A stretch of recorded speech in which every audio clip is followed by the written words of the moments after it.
النهارده انا في باب الشعريه، وقررت ان هيبقى اخر مشاوير الشغل اعملها جنب الرسم، وقررت الايام اللي جايه ان اركز في الرسم.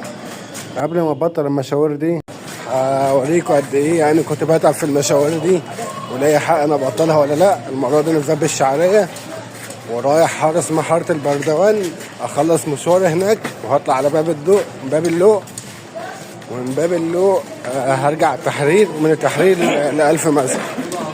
اتفرجوا بس بقى معايا على المنطقة اللي أنا فيها.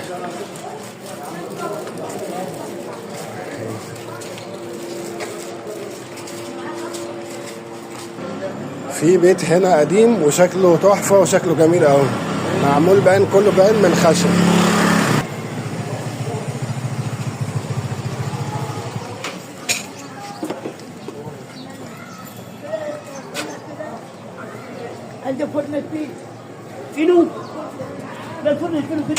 مش عارف هنا العمدان او ده باين شكله جامع قديم، بس شكله جميل قوي.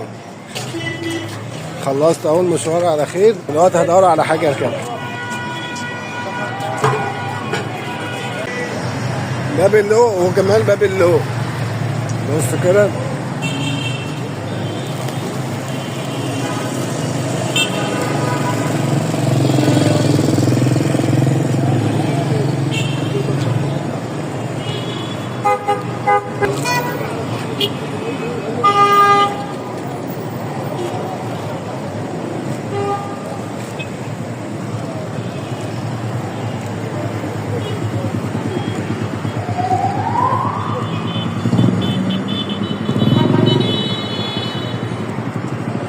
المسألة دي أكتر حاجة بحب أشوفها لما باجي باب اللوق. وأنا كده خلصت مشوار في باب اللوق، هطلع على رمسيس أشتري حاجة من هناك، وبعد كده خلصت.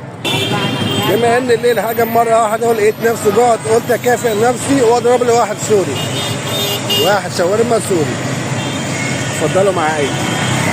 بس كده أنا كده خلصت مشواري، وطبعا شكرا ليكم، مع السلامة.